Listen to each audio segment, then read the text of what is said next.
Olá pessoal, tudo bem com vocês? Bem-vindos e bem-vindas agora à página do Professor Mário Miski no YouTube. Como alguns de vocês já sabem, já me conhecem, eu tenho uma página no Facebook, eu tenho perfil no Instagram, onde ali insiro alguns conteúdos sobre produção textual, sobre linguagem, sobre literatura. Só que eu entendo que aquele conteúdo ele acaba ficando, principalmente no aspecto de tempo, muito restrito para algumas temáticas, para alguns bate-papos. E eu queria ter uma experiência um pouco mais ligada ao que acontece numa sala de aula de fato. Então, numa sala de aula, a gente não tem muita edição, a gente não tem uma preocupação tão grande assim com o tempo, a não ser com o tempo da aula. Na sala de aula, a gente permite algumas digressões, a gente permite algumas conversas que vão além do tema.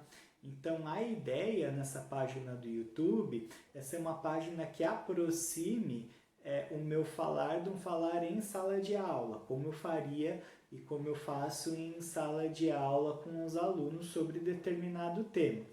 É uma aproximação, ainda não chega exatamente ao que acontece na sala de aula, porque a participação direta dos alunos, os recursos que ali na sala de aula são disponíveis, eles são únicos, né? Então acaba sendo algo bem próximo, mas acaba ainda não dando conta do que a gente costuma normalmente fazer.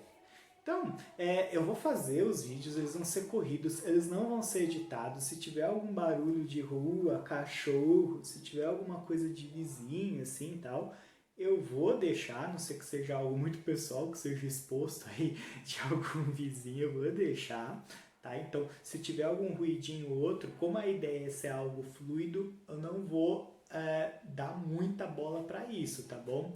Vou tacar pau, vamos abordar os nossos temas. O que eu recomendo para vocês, quando forem assistir alguma aula minha, papel, caneta, façam uns registros, porque às vezes eu cito alguma coisa que é importante para vocês, para quem está estudando esse tema, seja universitário, seja aluno de ensino médio que vai prestar vestibular, ou para qualquer pessoa que é interessada, né?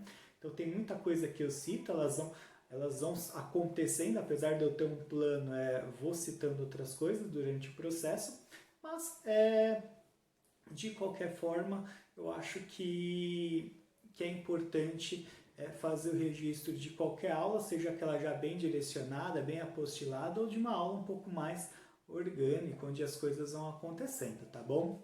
O nosso tema de hoje é sobre o que é literatura. E aí a gente tem uma questão mais conceitual, porque várias pessoas podem entender literatura de uma forma diferente.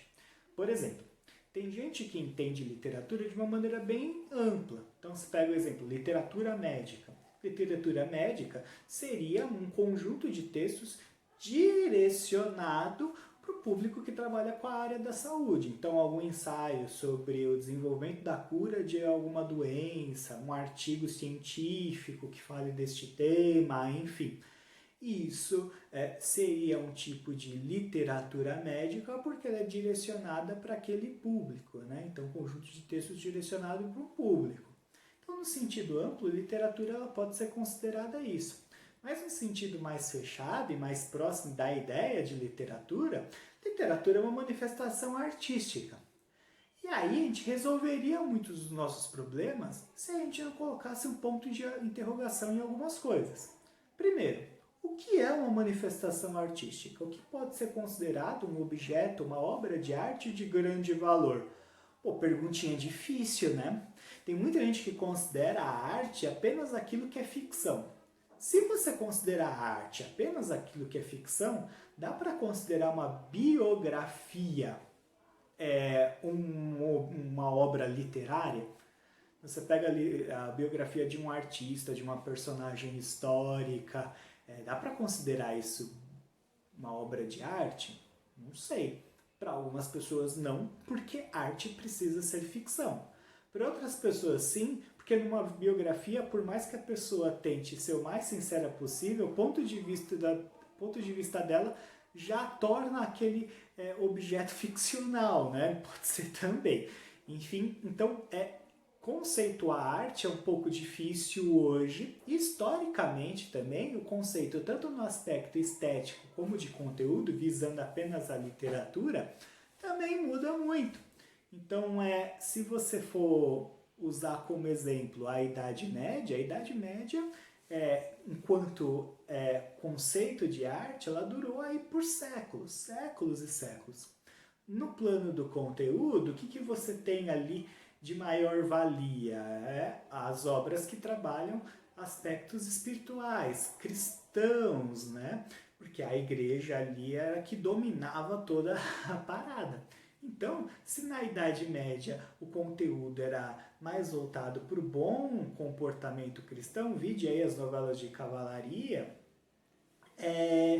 hoje, tanto no conteúdo quanto no aspecto estético, você não vê nem a novela de cavalaria, tampouco o conteúdo cristão como conteúdos predominantes. Eles existem, eles estão aí, mas eles não. Novela de cavalaria você praticamente não vê. Você vê muitas adaptações dela, ou muitas transformações delas em histórias como Game of Thrones, enfim, tem várias histórias que lidam com esse lado da novela de cavalaria, mas que no plano de conteúdo são muito diferentes, porque não tem a temática cristã, né? Você tem aí talvez essa temática mais cristã em ficção, em Nárnia, alguma coisa do gênero. Então, nesse sentido, você vê que tanto no conteúdo quanto no aspecto estético, se na Idade Média você tinha determinado conteúdo, determinada forma de se fazer esse conteúdo como algo hegemônico e nobre, hoje você vê que esse objeto que antigamente era hegemônico e nobre é apenas mais uma forma de manifestação na contemporaneidade. Que aí tem outra questão interessante. Se você observar durante a história, tem sempre algo que ideologicamente, no plano do conteúdo e no estético, tem mais valor que outra coisa. Então, o romance enquanto gênero textual, lembrando que o romance não é uma história de amor, você pode ter romances que tratam de diversos temas, porque romance é um gênero textual que você tem um núcleo, uma ação principal, principalmente com personagens, e outras ações que auxiliam essa ação principal, que dão suporte a ela no desenvolvimento da trama. Então, uma história com trama, com uma ação principal e outras auxiliares. O conto, teoricamente, ele só tem uma ação acontecendo. O caminhão do gás, avião, resolveu passar tudo agora, eu vou deixar, tá bom, pessoal? A gente tenta conviver isso como convive uma sala de aula normal. Às vezes passa caminhão, né? Enfim. Então, nesse sentido,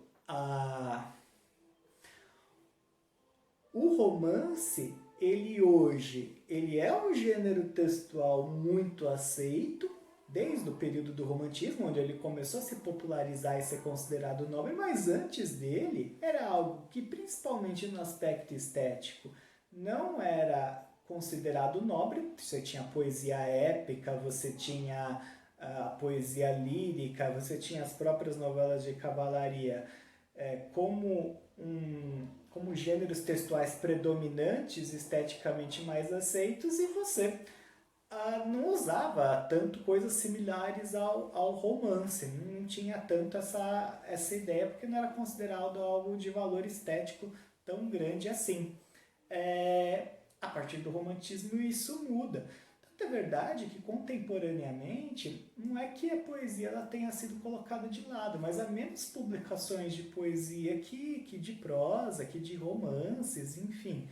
Então a aceitação popular nesse sentido tornou o romance, tornou a prosa algo mais nobre que é a poesia, pelo menos no consumo, pelo menos na leitura, né? As pessoas leem mais prosa do que poesia. Antigamente a poesia ela era mais consumida, ela era muito próxima da música, quando não era música, lembrem-se das trovas, né?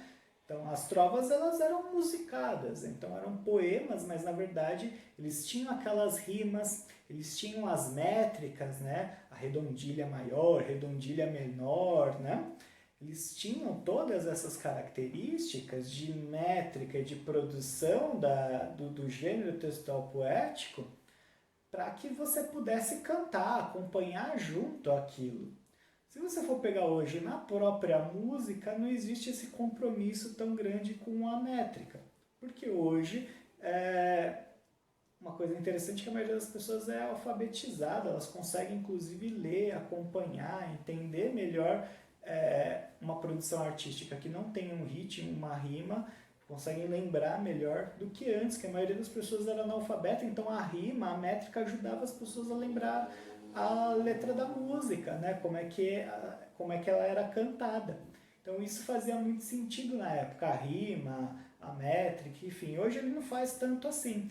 Ou, sei lá, para algumas pessoas ainda faz, mas essas produções que não trabalham com elementos estéticos, com elementos literários, elas acabam tendo um valor menor. Isso acontece mais na música, esse julgamento de valor, mas porque a música ela acaba sendo a manifestação artística mais consumida pela população.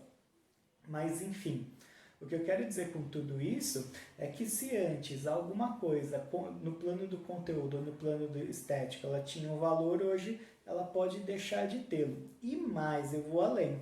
Antigamente, vamos pegar Idade Média, Renascimento e Barroco como exemplo, como base.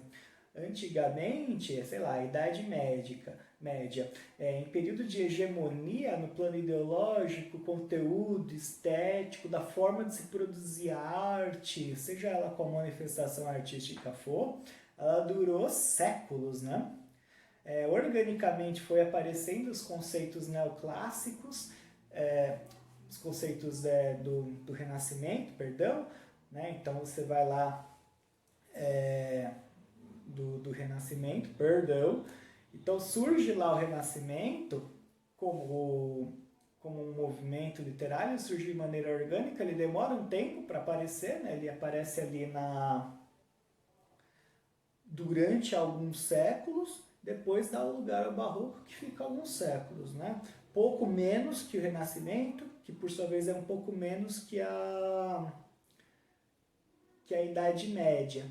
E aí que entra o bagulho, porque depois do Romantismo você vê que o período de hegemonia de determinado período literário ele acaba se reduzindo e depois da internet a gente pode dizer, até um pouco antes da internet, mas principalmente com a explosão da internet, a gente pode dizer que não tem nem essa ideia de período literário dominante no sentido estético, no sentido de conteúdo. Hoje as pessoas produzem conteúdo, elas produzem material artístico sem um padrão. Você tem até, principalmente ali na música, você tem até tendências, na literatura tem, sei lá, autoajuda, se você considera como literatura. Eu não considero literatura porque autoajuda está muito longe de ser uma ficção, então eu não considero como literatura. Tá? Literatura no sentido amplo, ok, mas no sentido artístico, como está muito distante da ficção, não dá nem para você observar isso como algo ficcional, eu não considero literatura, isso não perde o valor do texto de autoajuda. Eu não estou fazendo um julgamento de valor, se ele é um texto bom ou ruim, só estou falando que eu não considero ele literário. Então você tem uma série de gêneros, uma série de manifestações de conteúdo, a forma como as pessoas pensam no mundo muda muito mais rápido que pensavam anteriormente.